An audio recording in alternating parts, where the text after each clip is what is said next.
मनुष्य को जहाँ मिल जाए ताहार मूल्य से बुझे नाही, सही जिनिस व्यर्थ हो जाए। जहाँ मिल न थाए ताहार मूल्य मनुष्य बुझी पारि थाए। नमस्कार बंधुगण, आपण मानकु मोर एही चैनल को स्वागत।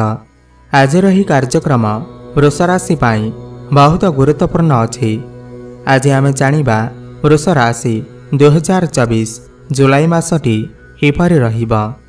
वृष राशि मासिक राशिफल उपरे आलोचना करिबा। वृष राशि व्यक्तिविशेषंकर जुलाई मासटी किपरि रहिबा संपूर्ण भावरे आमे सेही विषय रे आलोचना करिबा। सेमानकर स्वास्थ्य, शिक्षा, प्रेम संपर्क, वैवाहिक जीवन, भाग्य, क्यारियर एवं व्यापार वाणिज्य उपरे विस्तार भावरे आलोचना करिबा। नवग्रहंकर स्थिति मते देखिबा। नवग्रह कि प्रकार फल देबारे सक्षम हेबे। शेषरे अशुभत्व प्रदान करुथिबा ग्रहमानक पाई किछि विशेष प्रतिकार मते जानिबा। सेथिपाई भिडियोटी को शेष पर्यंत देखंतु। चलंतु आरंभ करिबा एही कार्यक्रम, जहाँकि जन्म राशि चंद्र राशि उपर आधारित। जुलाई मास आरंभ रे वृष राशि रे नवग्रहंकर स्थिति विषय रे सर्वप्रथमे जानिबा। एहा पूर्वरु जदि आपणकर वृष राशि होई थाए एवं आपण भी ईश्वर को सच्चा हृदय भक्ति करती, विश्वास करती, तेबे एही भिडियोटी को लाइक करी कमेंट बॉक्स रे जय जगन्नाथ, जय माँ लक्ष्मी अवश्य लिखि दियंतु। का सर्वप्रथमे जानिबा एही जुलाई मासरे वृष राशि रे नवग्रहंकर स्थिति किपरि रहिबा। जेबे जुलाई मास आरंभ हेबा तो वृष राशि रे नवग्रहंकर स्थिति एही प्रकार रहिबा जेमिति आपण स्क्रीन ने देखुछंती। बंधुगण, राशि चक्रर द्वितीय राशि हेउछि वृष राशि एवं आपणकर राशिर स्वामी ग्रह हेउछंती शुक्रदेव एवं शुक्र आपणकर द्वितीय भावरे सूर्यंक सहित विराजमान अछंती। आपणकर तृतीय भावरे बुध विराजमान अछंती। आपणकर प्रथम भावरे देवगुरु बृहस्पति विराजमान अछंती। आपणकर दशम भावरे शनि विराजमान अछंती। आपणकर एकादश भावरे राहु विराजमान अछंती एवं आपणकर पंचम भावरे केतु विराजमान अछंती। आपणकर द्वादश भावरे मंगल विराजमान अछंती। ध्यान देई सुनंतु। सर्वप्रथमे जानिबा आपणकर स्वास्थ्य किपरि रहिबा एही जुलाई मास 2024 रे। बंधुगण, प्रथम भाव होई थाए आपणकर स्वास्थ्यर भाव, आपणकर इम्यूनिटी सिस्टमर भाव एवं प्रथम भावर अधिपति हेउछंती शुक्रदेव। बंधुगण, 7 जुलाई पर्यंत शुक्र आपणकर द्वितीय भावरे विराजमान रहिबे, किंतु 7 जुलाई को शुक्रदेव आपणकर तृतीय भाव को गोचर करिबे। तृतीय भावर शुक्रंकर गोचर को एते भल विचार करा जाई न थाए। तृतीय भाव होई थाए आमर साहस पराक्रमर भाव, आमर स्टामिनार भाव, छोट मोट जगह को यात्रा करिवार भाव। आपण एही समय मध्यरे कोनोसी भी छोट मोट जगह को यात्रा करी आपणकर स्वास्थ्य खराब करि पारंती। आपणकर स्वास्थ्य रे टिके अप डाउन देखा देई पारे। सेथिपाई आपण टिके आपणकर खाद्यपेय उपरे नियंत्रण रक्षा करंतु। किंतु 7 जुलाई पूर्वरु आपणकर स्वास्थ्य बहुत भल रहिबा। 7 जुलाई परे स्वास्थ्य रे टिके समस्या देखा देई पारे। पेट जनित समस्या देखा देई पारे। मुंड बिंधा भली समस्या, ठंडा ज्वर भली समस्या टिके देखा देई पारे। एथिप्रति आपण टिके ध्यान देबे। एबे जानिबा आपणकर शिक्षा क्षेत्र किपर रहिबा एही जुलाई मास 2024 रे विद्यार्थी मानक पाई किपर रहिबा। बंधुगण, पंचम भाव होई थाए आपणकर शिक्षार भाव एवं पंचम भावर अधिपति हेउछंती बुधदेव एवं बुध आपणकर तृतीय भावरे विराजमान अछंती एवं आपणकर पंचम भावरे केतु विराजमान अछंती। बंधुगण, वर्तमान केतु आपणकर पंचम भावरे गोचर करुछंती, जहा फलरे आपणकर मन पाठपढ़ारे लागु नथिबा। केतु जेउठारे भी बसी थांती सेही ठारे डिससैटिस्फैक्शन देखा देई थाए। आपणकर मन पाठपढ़ारे लागि न पारे। आपणकर मन भ्रमित होई पारे, विचलित होई पारे। आपण बारंबार स्कूल कॉलेज इत्यादि चेंज करि पारंती। किंतु 19 जुलाई परे जेतेबेले बुध आपणकर चतुर्थ भाव को गोचर करेंगे तो 19 जुलाई पर आपणकर पाठपढ़ार स्थिति बहुत भल रहिबा। किंतु 19 जुलाई पूर्वर आपणकर पाठपढ़ार टिके समस्या देखा दे पारे। आपणकर जदि कोनोसी एग्जाम अछि किमा आपण कोनोसी उच्च शिक्षा प्राप्ति करने को चाहते किमा कोनोसी जगार एडमिशन नेबा को चाहते ताहले 19 जुलाई पर समय बहुत शुभ अटे। आपण नहीं पारिबे। पाठपढ़ा को नहीं आपण जहाँ भी निष्पत्ति नेबा को चाहते ताहले 19 जुलाई पर नियंतु आपण को शुभफल प्राप्ति हेबा। एबे जानिबा आपणकर प्रेम जीवन किपर रहिबा। एह जुलाई मास 2024 रे बंधुगण पंचम भाव ही होता है आपणकर प्रेम जीवनर भाव, शिक्षार भाव एवं संतानर भाव एवं पंचम भावर अधिपति बुध आपणकर तृतीय भाव गोचर करुछंती एवं आपणकर पंचम भाव केतु विराजमान अछंती। बंधुगण एही मासरे आपणकर पंचम भावर अधिपति बुधंकर स्थिति बहुत भल अछि। आपणकर प्रेम जीवन बहुत भल रहिबा। किंतु केतु आपणकर पंचम भावर गोचर करुथिबारु आपणकर प्रेम जीवन रे जेते भल थिले मध्य आपण टिके असंतुष्टि प्रकाश करि पारंती। आपणकर पार्टनर को ऊपर डाउट करि पारंती। आकस्मिक भावरे आपण दुई जनक भितरे समस्या उपजि पारे। एथिप्रति आपण टिके ध्यान देबे।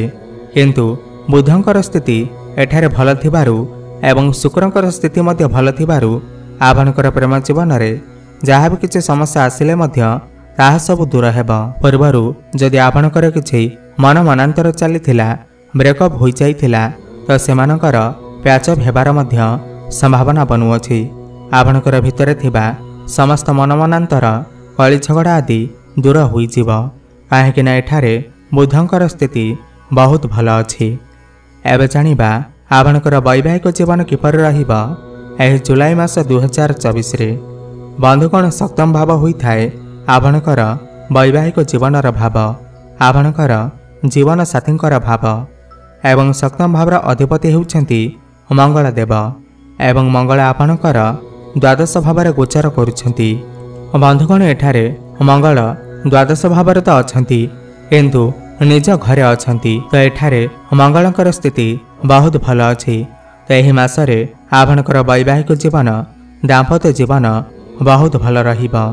पुणी 13 जुलाई को जेतेबेले मंगल आपणकर प्रथम भाव को गोचर करिवे तो यहाँ पर आपणकर वैवाहिक जीवन आहुरी भल होइजिबा। परस्पर मध्यरे मधुर संपर्क स्थापना हेबा एवं गुरुंकर शुभ दृष्टि मध्य आपणकर सप्तम भाव उपर पड़ुअछि। आपण दुई जनक भितरे पूर्वरु जदि किछि समस्या लागि रहिथिला, मन मनांतर थिला, कଳି झगड़ा थिला तेबे ताहा एबे दूर हेबा। आपण दुई जनक मध्यरे भल पाइबा बढ़िबा। मंगल मध्य आपणकर सप्तम भाव को देखुछंती। आपण दुई जण मिसिकी कोनोसी भी लॉन्ग ट्रैवल आदि करि पारंती, कोनोसी दूर स्थान को यात्रा करि पारंती। किंतु आपणक भितरे टिके क्रोध देखा देई पारे। एथिप्रति आपण टिके ध्यान देबे, नहले एही मासरे आपणकर वैवाहिक जीवन बहुत भल अछि। एबे जानिबा सबुठार गुरुत्वपूर्ण विषय वस्तु जहाँकि आपणकर भाग्य, क्यारियर एवं व्यापार वाणिज्यर स्थिति किपर रहिबा। एही जुलाई मास 2024 रे बंधुगण नवम भाव होइथाय आपणकर भाग्यर भाव एवं दशम भाव होइथाय आपणकर क्यारियर भाव एवं नवम भावर अधिपति होउछंती शनिदेव एवं दशम भावर अधिपति मध्य शनिदेव अटंती। बंधुगण 30 जून को शनिदेव बकरी होइजिबे, माने जुलाई मास सारा शनि बकरी अवस्था थिबे। बकरी माने शनिदेव आपणकर दशम भावर फल देवा सहित ताहार गोटिए पूर्व घर माने आपणकर नवम भावर फल मध्य देबे। तो एही मासरे आपणकर भाग्य बहुत भल अछि। काहेकिना शनिदेव तो आपणकर भाग्य को बढ़ेबे। एहा सहित गुरुंकर दृष्टि मध्य आपणकर भाग्य भाव उपर रहुअछि एवं 7 जुलाई को शुक्र मध्य आपणकर भाग्य भाव को देखिबे एवं बुध मध्य आपणकर भाग्य भाव को देखुछंती। एही मासरे आपणकर भाग्य बहुत भल अछि। काहेकिना तीनोटी शुभ ग्रहंकर दृष्टि आपणकर भाग्य भाव उपर रहुअछि, बुध, शुक्र एवं देवगुरु बृहस्पति। ଏହି ମାସରେ ଆପଣ ଯାହା ଚାହିଁବେ ତାହା କରିପାରିବେ।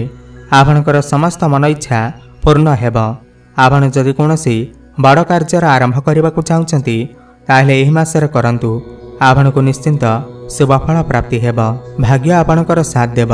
ଆପଣ ଯଦି କୌଣସି ବଡ଼ ଇନଭେଷ୍ଟମେଣ୍ଟ କରିବାକୁ ଚାହୁଁଛନ୍ତି ତାହେଲେ ନିଶ୍ଚିନ୍ତ କରନ୍ତୁ, ଶୁଭଫଳ ପ୍ରାପ୍ତି ହେବ। ଆପଣ ଯଦି କୌଣସି ଶୁଭ ମାଙ୍ଗଳିକ କାର୍ଯ୍ୟର ଆୟୋଜନ କରିବାକୁ ଚାହୁଁଛନ୍ତି ତାହେଲେ ନିଶ୍ଚୟ କରିପାରିବେ। ଆପଣଙ୍କୁ ଭାଗ୍ୟର ସାଥ ମିଳିବ। ଭାଗ୍ୟ ବଳରେ ଆପଣ କମ୍ ପରିଶ୍ରମରେ ଅଧିକ ଫଳ ପ୍ରାପ୍ତି କରିବେ।